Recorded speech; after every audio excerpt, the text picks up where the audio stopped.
Greetings, ladies and gentlemen of the internet, Jan Michael here, and welcome to my post-film festival Oscar predictions. But not really, as there are still film festivals coming up, some of which are going to give us some of our last big potential Oscar players of the year. So yeah, this is still a work in progress. But we got a lot to talk about, so let's go ahead and dive right on in. These are my Oscar predictions for October of 2025. What you are seeing on the screen right now are my Oscar predictions for Best Picture from last month. And we're going to see how they've changed. Yeah, how they have changed. Starting off with the big elephant in the room. Number one, One Battle After Another. Okay, I gotta eat my words. And I know this year I've been eating my words quite a bit, but I am truly eating humble pie because last video I had said that I wasn't looking forward to the movie. I thought the trailer didn't make it look very interesting, which I still hold true. I don't think the trailer quite sells it as well as it could have. And that I didn't think the film was going to really make any money. I think this was just going to be a complete and total bomb. And boy, was I wrong. Boy, was I wrong. But you know what? I'm glad I'm wrong. I think a lot of people tend to think when I speak negatively about an upcoming film, because I don't think it looks good, that they assume that I don't want the film to succeed. And that is not true. Whenever I speak negatively about something that I think looks bad, I always hope I'm wrong because I want a good product. You think I want things to fail? You think I want a bad product? No, I don't. I want good films. And this one is one heck of a good film. I personally don't think it's a masterpiece like a lot of other people think it is. I do have my problems with it, but I'm not going to get into it now. I know it's going to get nominated and win Best Picture, so when we get to my eventual review for my road to the Oscars, I can dive into it there. For now, just know I think it is a fantastic film, and despite the flaws that I did find through it, it is still a spectacular film, one worthy of the Best Picture win. And it is gonna win. Everybody's already talked about this, but it's Paul Thomas Anderson. He's been nominated so many times before, has yet to win. This is like with Oppenheimer. We just knew that Christopher Nolan was finally gonna get his moment in the spotlight and take home all those wins. Exact same thing here. And part of me is super excited for that because Paul definitely deserves to be recognized by the Oscars and take home a bunch of wins. And at the same time, I'm kind of sad because now that this portion of it is pretty much a done deal, I mean, unless something truly surprises later on, it's a done deal, which means it's going to be kind of boring from now on. Like, when you know who the winners are going to be in advance, the Oscars just tend to be boring. I like when there's competition, when you're on the edge of your seat. And granted, maybe, you know, the Golden Globes or the critics, you know, they start giving the awards to other films, and all of a sudden we're like, wait, we thought it was supposed to be One Battle After Another. What's going on? So we could potentially still have a race, but the odds aren't looking very likely that that's what's going to happen, at least for now. So yes, it's a double-edged sword of sorts, but hey, it's a great film. If it goes home with the win, I'll be very happy with it. Anyways, moving on to number two, I currently have Hamnet. I did move this up one just because very similar to One Battle After Another. This is a film that a lot of people are saying is a masterpiece. Now, I haven't seen this one yet, so could it actually be a masterpiece, or could I be on the same train where it's a very, very good, but I have my problems with it? It's a possibility. I did say last month that if I'm not crying during this film, especially as a parent, I'm going to be somewhat disappointed. But, I mean, just from the reactions of it, how many people are truly, truly loving it, I think I may also be on board in the terms that I'm going to really like it, even if it turns out that I don't absolutely love it. So, there's that for you. I did move Sinners down to number 3, which breaks my heart. Truthfully, I still prefer Sinners over One Battle After Another. That still is, as of right now, my favorite film of the year. But again, that doesn't mean to say that I don't think One Battle After Another is undeserving. It's very much deserving. And again, if it goes on to win, completely fine with it, very well deserving. I'll be very happy with it, but just on a personal level, I like Sinners more. So it does kind of break my heart that it's not gonna go on to win Best Picture, but I do still think it's got its wins in the bag, at least in certain areas, which we'll talk about in a little while here. But yeah, Ryan Coogler might have to wait a little bit longer for his film to go home with Best Picture. Though, again, I do still think there's a win for him in the cards. Sentimental Value drops down to number 4, right? Remember how we thought this was going to be a battle between Sinners and Sentimental Value?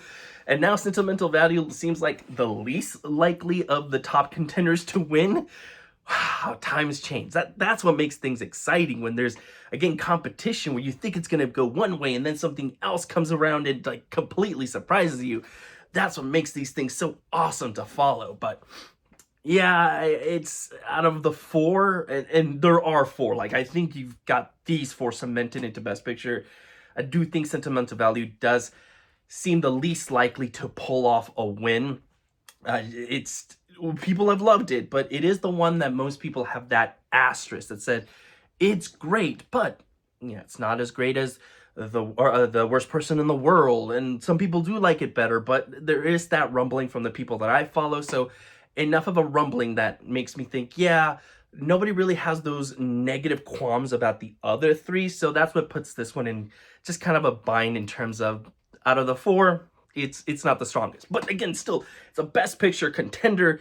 That's great, right? Out of how many movies a year come out, just being a contender is awesome. And again, I do think it has the potential of going home with some awards. So it's not like, you know, it's only happy to be here and nothing else. I do think there's chances it's going to go home with its wins, which again, we'll talk about in a few minutes. Anyways, so we got 4 cemented in place.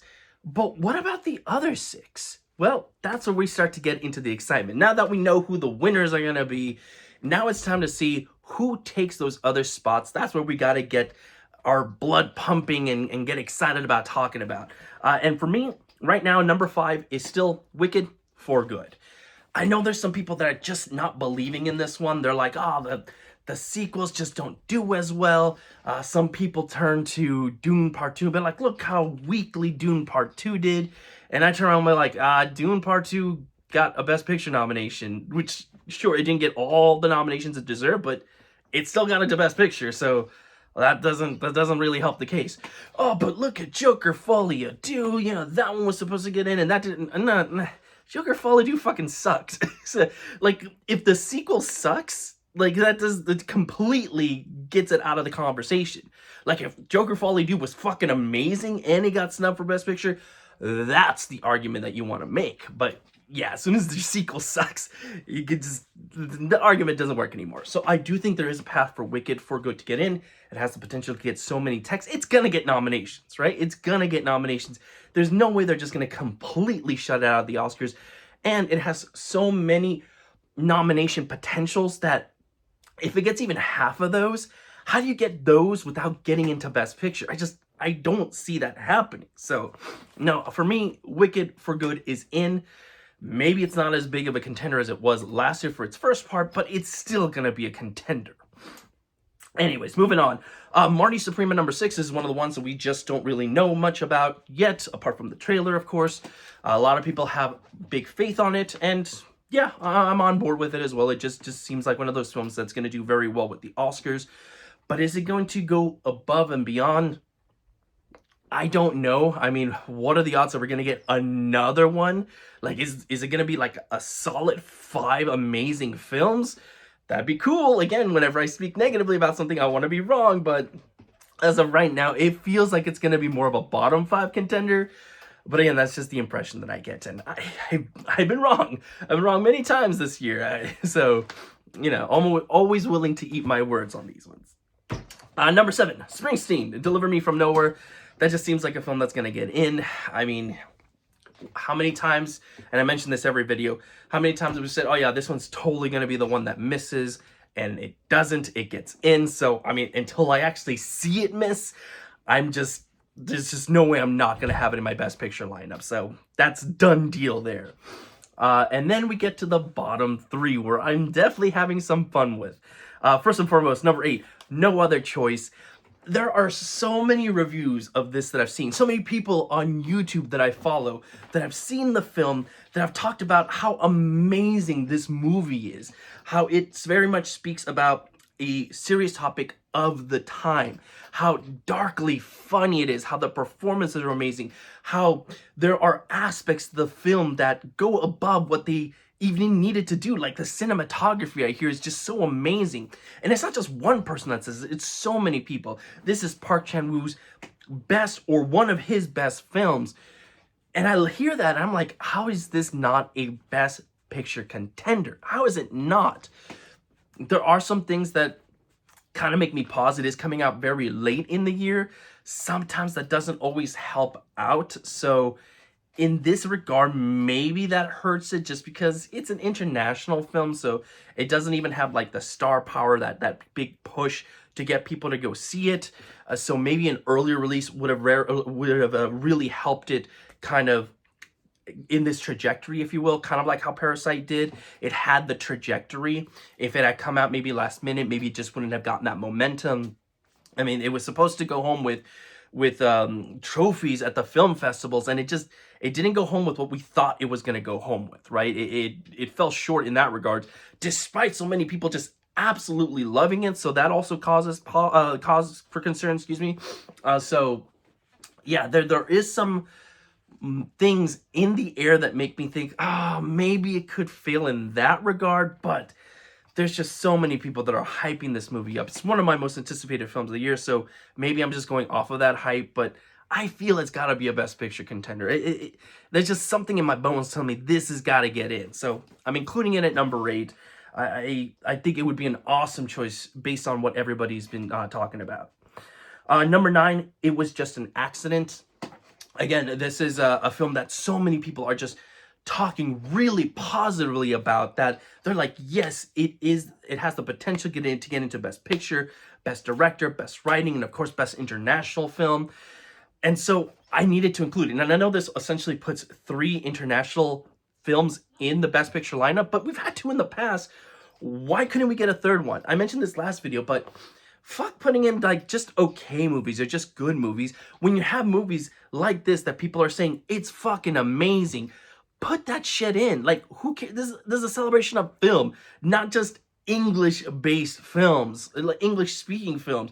Put in good films. Like, we shouldn't be limiting ourselves here. Like, if it's a good film, it should get in, or it should have the potential, the ability to get in. So yes, I'm on board with more international picks in the Best Picture lineup and in the other categories as well. So that's what I got there. Very much looking forward to these 2 films. And then at number 10, I'm keeping Frankenstein in here. This has been still in conversation, where some people just are disappointed with what they saw, and there are those that absolutely loved it. Guillermo del Toro has a huge, passionate fan base, and he's very well respected in the industry. I'm thinking of like Nightmare Alley, where I really didn't think that was a great film. I don't think it was a good film, to be honest. That still got in. And if that film got in, a passion project of his that some people are just absolutely loving, yes, I think it has the potential to get in, especially with similar what I said with Wicked, where it has the potential to get all these text nominations. How do you get those text nominations and not get into Best Picture? It doesn't correlate with me. So I do think it could get in, and the only reason it doesn't get in is if it just fails in regards of getting those other text nominations as well. Like, if we just don't see it happening in the text categories, then yeah, they're not going to go for Frankenstein. It's just going to completely fall off. But right now, I see the trajectory. I see it squeezing in there. It could be that kind of surprise 10th pick where people kind of have fully dismissed it, and then, oh, nope, there it is. Again, kind of like Nightmare Alley. And then how cool would it be to have a vampire film and a film about Frankenstein's monsters like in the Best Picture lineup? That is like just wild to me. So yeah, that's currently what I got. Obviously, it's not a done deal. There's so many things I'm mulling over. House of Dynamite, I'm still not quite sure what to do with that one. Some people absolutely loved it. I've heard of some people that just thought it was a complete miss. I've heard certain audiences laughed at certain choices in the film. So that might just be a solid film that might not be an Oscar contender, but again, I could be wrong there. So there are still things I'm mulling over. Obviously, it's October. I still got a few months left. But as of right now, this is what I feel the most confident in, or at least the most comfortable with. Let's just say that.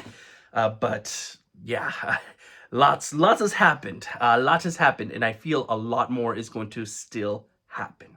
All right, so how has the director predictions changed for me? Well, of course, you know, Paul Thomas Anderson moves into the #1 spot here. Again, done deal. We know this is going to happen. It's his moment to shine. What else can I say that every other person hasn't said yet? It's, again, just finalize it. You put in your bet right now. We're done. We're done. #2, I did drop Ryan Coogler down, which you would think, oh, well, what about Chloe Zhao? And yes, currently she is my #3. And I know I have Hamnet at #2. My only reason I have Ryan at #2 here instead is because Chloe has won previously. So would they give her another win here? I'm not sure. I mean, it's always a possibility. I mean, obviously not with Paul at #1, but let's say he wasn't there. It is a possibility that she could have gone home with another, but in this regard, I feel because Ryan had that really good viral moment, I think it would be leaning more towards him to wanting to reward him in this way. And you could still give Hamnet still Best Picture, but give the director award to somebody else. So I felt that could have been a possibility there, but again, it doesn't matter. I mean, you could put him whatever order you want. It's Paul's. It's Paul's to lose. And that's not even going to happen. So that's what I got there. Now, #4, #5 is where I'm having trouble, because now I got quite a bit of directors that I feel need to get in, and you just can't fit everybody. So right now, I do have Joachim Trier at #4 for sentimental value, but part of me thinks that, especially with how it's dipped in the Best Picture lineup, maybe Joachim just doesn't get in, especially because, again, I've heard the rumblings that some people just don't think it's as good as The Worst Person in the World. Some people think it's just as good, and yes, some people do think it's better, but again, enough rumblings of people that said, no, Worst Person in the World, much better film, that maybe that essentially knocks him out. You know the competition is going to use that against him to not get him the nomination, to get their person in instead. It's just the dirty deeds behind Hollywood that for a nomination, you know, people are going to use every card in the book to get in. So that's what I think is going to happen. So I almost feel like I should drop him down to #5, but I don't know. There's a lot to mull over here. This one is definitely not finalized yet. And then #5, I put Park Chan-wook in here. Again, how do you not nominate him for what everyone is saying is one of his best films of all time, for a movie that talks about an important subject matter, that goes harder than it should have gone? It seems like that would be a shoo-in for Best Director. And I go, again, this is essentially me putting 2 international directors in the director branch. But again, who the fuck cares, right? If you made an amazing film, you should be considered for director. It doesn't matter what the film is, right? So I'm sick and tired of that nonsense of people saying, no, it's got to be English, or it's got to be an American director, or it's got to be a director that made an English film. Fuck that noise. I took out Jafar Panahi, and that doesn't seem like the right movie either, especially with how amazing I hear Was Just an Accident is.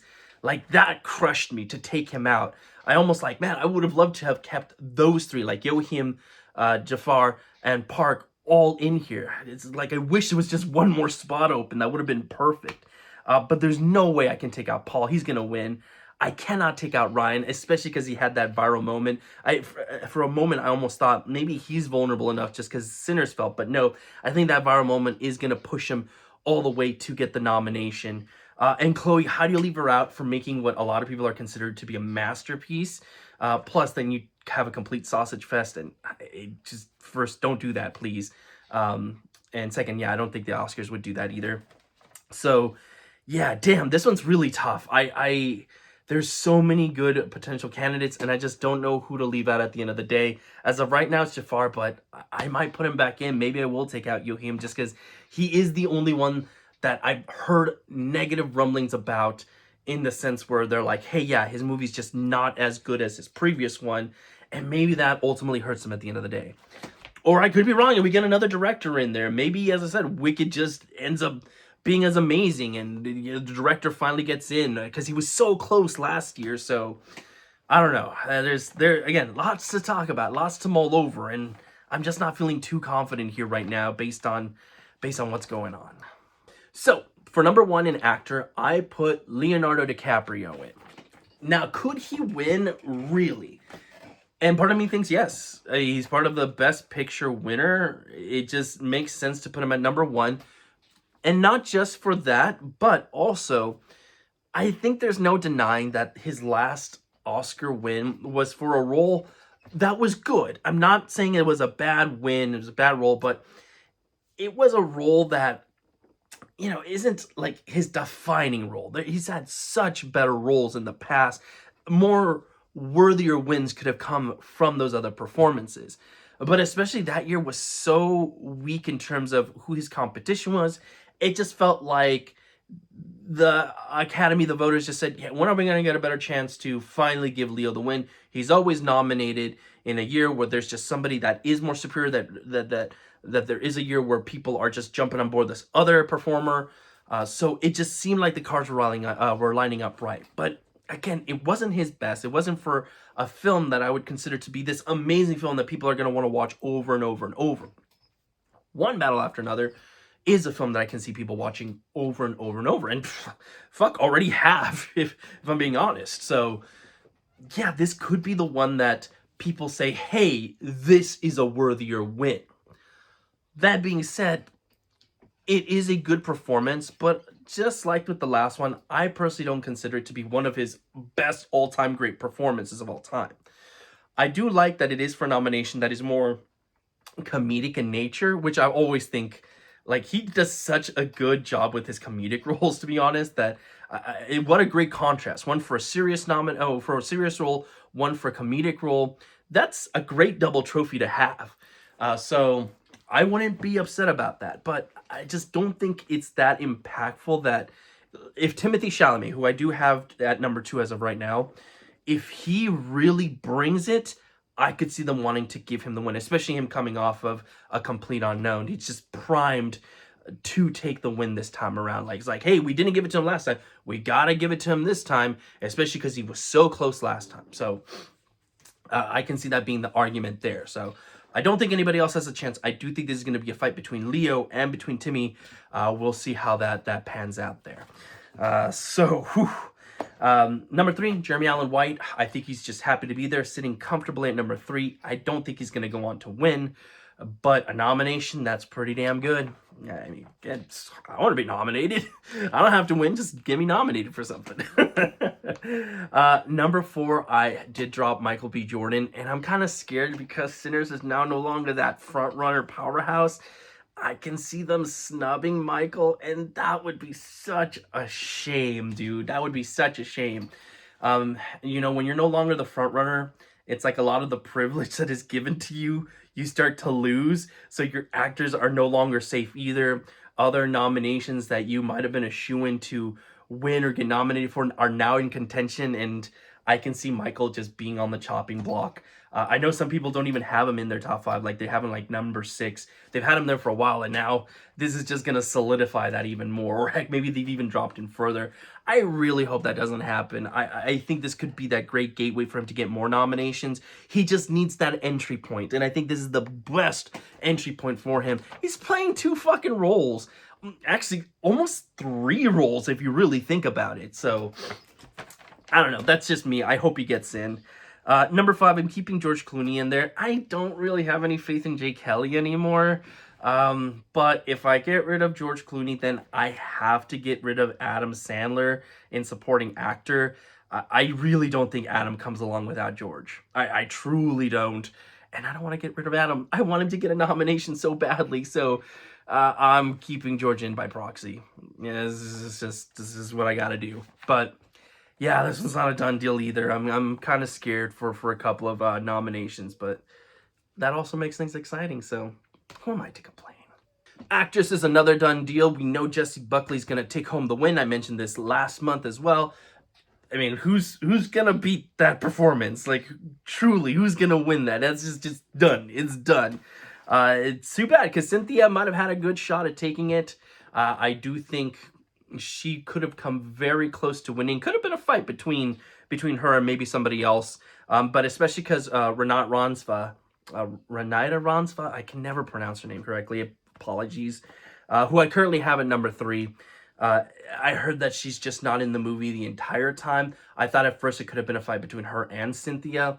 And then when I heard, yeah, she's not in the movie a whole lot, and I feel Cynthia is going to be front and center the whole time, I thought, oh, well, that drops her down. Cynthia has a good shot to win. But no, then Jesse comes in and said, nah, let me show you how it's done. So, yeah, congratulations, Jesse. I do feel bad for Cynthia just because that's a really good role for her. But yeah, unfortunately, it just doesn't seem like that's going to be in the cards this time around.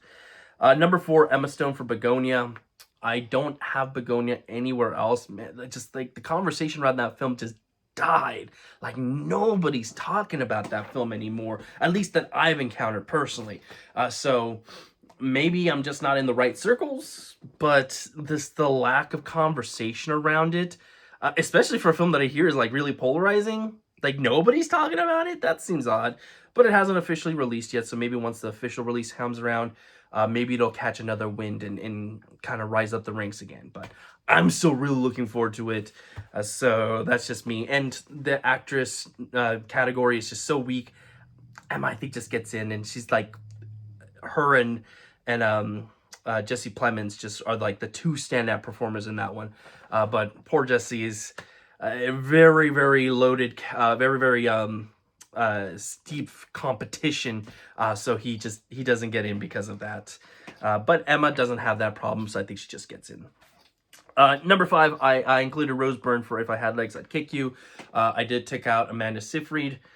I don't know, that film just, it hasn't been doing so well. Like, talk about polarizing. That one, the reviews in Letterboxd were like crazy, so that didn't fill me with too much hope there. And it hasn't picked up distributor as of the moment of this recording anyway. So is it even coming out this year? It's not looking very likely as of right now. And maybe that's a good thing. Maybe getting pushed back to next year, maybe them being able to work more on the film if they decide to do that, could help it out in some regards. But again, it's just a big question mark right now.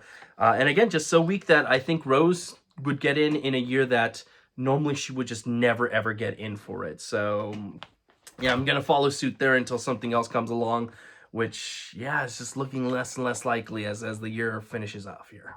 Supporting actor has now turned into a fight, which makes things exciting because my number 1 is still Stellan Skarsgård, but it's not guaranteed anymore. I mean, you've got Sean Penn creeping up on him, and honestly, I can really see Sean taking home the win. That's just a good comeback role that people just love to give the award to. Like, playing a good bad guy, people love giving the awards to a good bad guy. So last month I said there was rumblings where Stellan could move into lead actor just because he's such a huge part of the film. You could almost call him a lead in the film.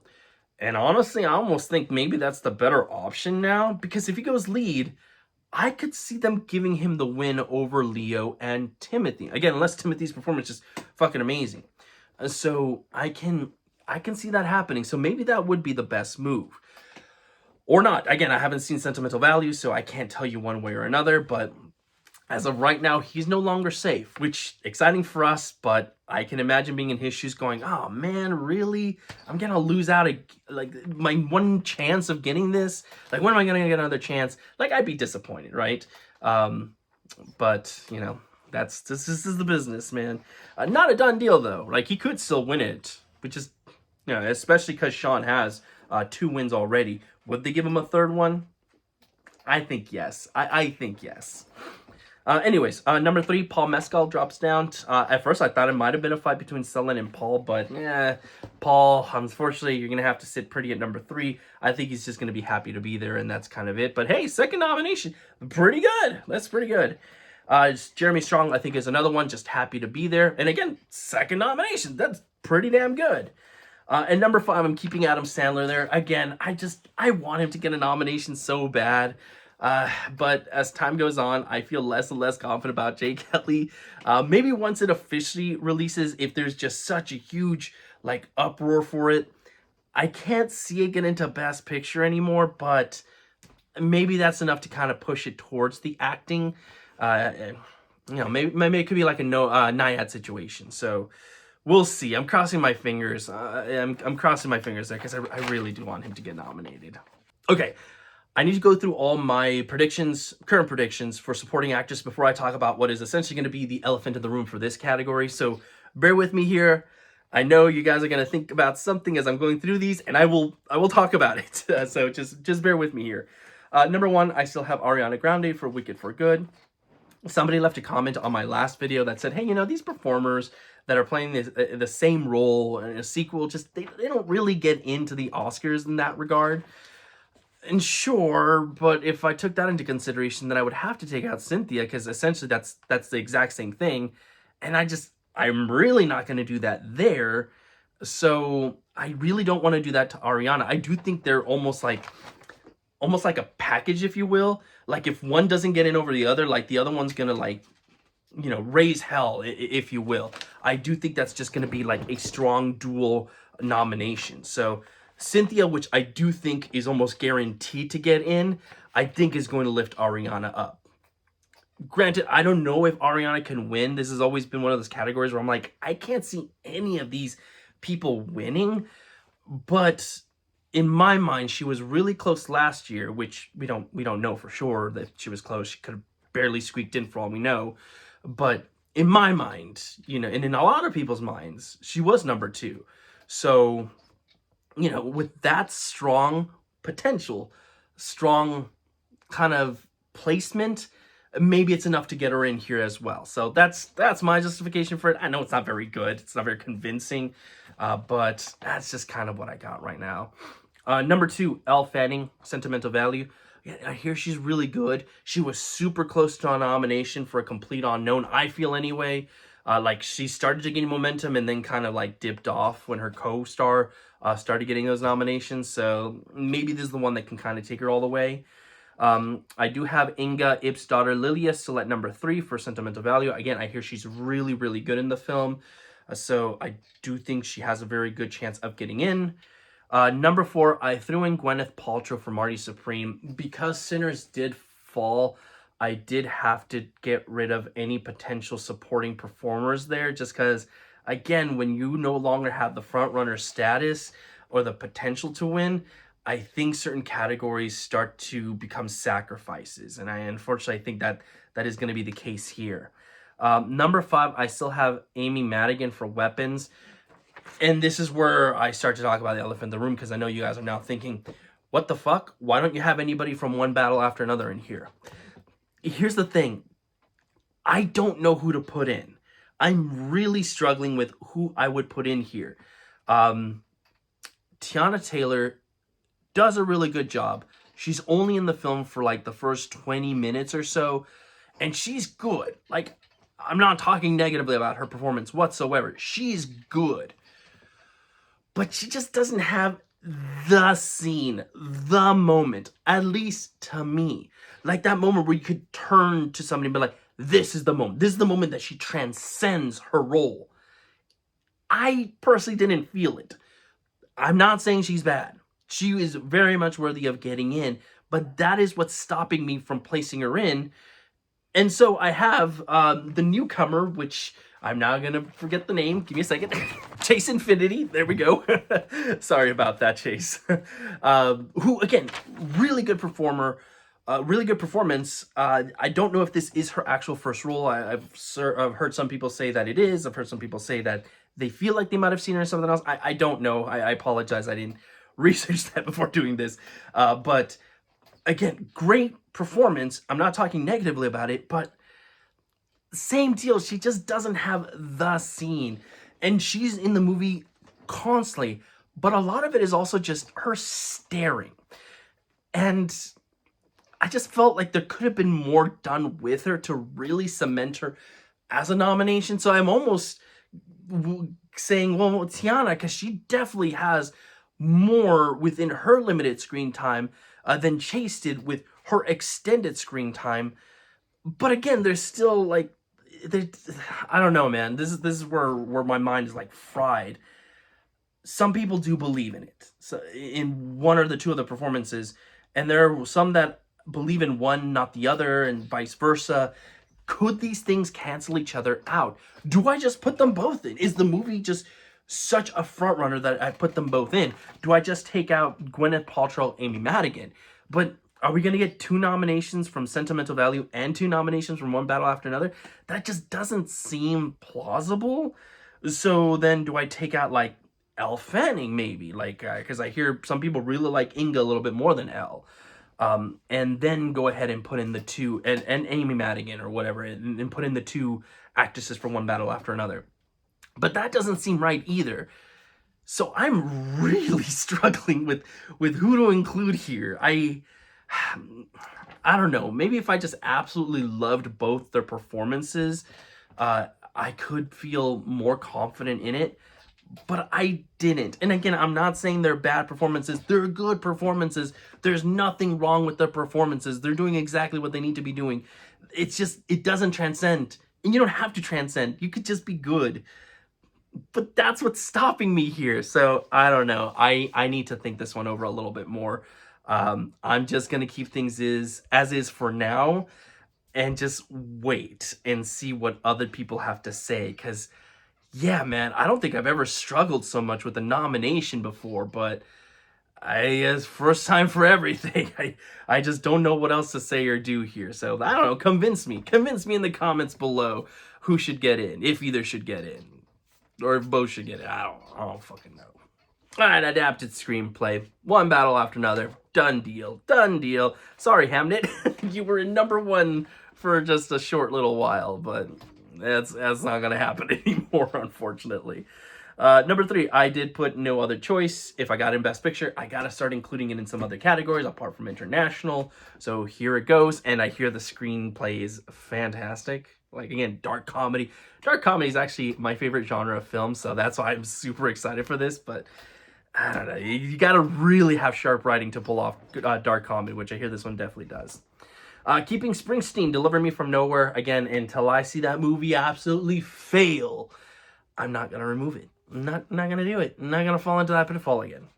And then #5, Wake Up Dead Man, A Knives Out Mystery. These films just tend to get into the writing categories. I hear this is the strongest of the 3, so why this one would fail and miss, I don't know. You tell me. So there's what I got for you. Original screenplay. Now this is where they can give Ryan his flowers, because I do still think Sinners has a chance of winning here. It's not up against One Battle After Another. Heck, it's not even up against Hamnet. So yes, I do think this is where they can reward Sinners, and we've seen this happen before with Jordan Peele and Get Out, where that film went on to win right here in this category. So I can see the similar trajectory here for Ryan. I mean, I hope Sinners goes home with more than just writing, but at the very least, give it writing, right? But that's kind of what I got there. I do still have Sentimental Value at #2. Still got Marty Supreme at #3. Still got It Was Just an Accident at #4. And then I put in Jay Kelly at #5 just because I really don't know what else to put in here.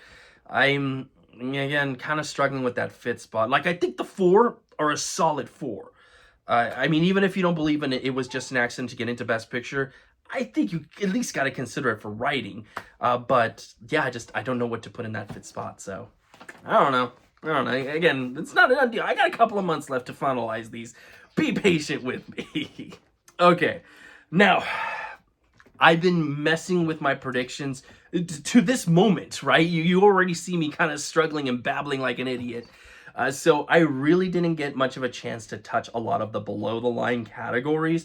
I moved some things around here and there, but because I didn't really get a chance to finalize my full-on picks for the below the line, I'm essentially just going to do another quick read by, which if this is your first time watching my videos, what I'm going to do now is go in alphabetical order through the categories, and I'm just going to list the predictions in alphabetical order as well. So don't consider the first one I read to be my #1 pick. Again, it's just alphabetical. One other thing I do here is I list whether this is the first month that I have predicted them, the second month, or now the third month. This is the third month I'm actually doing this style. So we'll see who's going to last all the way to the end. But I promise next month I will go into complete details of why I'm picking what I'm picking in the below the line categories. Just this last month, man, like a monkey wrench just got thrown left and right, and you can tell I'm still struggling with a lot of it. So part of it is fun. It's funny, I'm not struggling with who the winner is going to be in a lot of these. I'm struggling with who's going to even get in. Yeah, you got to find your fun somewhere. So here we go, below the line categories. Let's start here. For animated feature film, my predictions are Arco, K-pop Demon Hunters, Little Amelie, or the character of Rain, Scarlet, Zootopia 2. For animated short film, my predictions are Cardboard, The Girl Who Cried Pearls, Murmuration, A Sparrow's Song, To the Woods.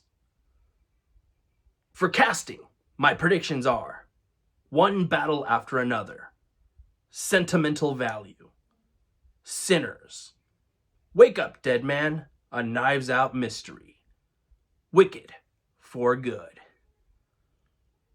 For cinematography, my predictions are Hamnet, Marty Supreme, No Other Choice, One Battle After Another, Sinners.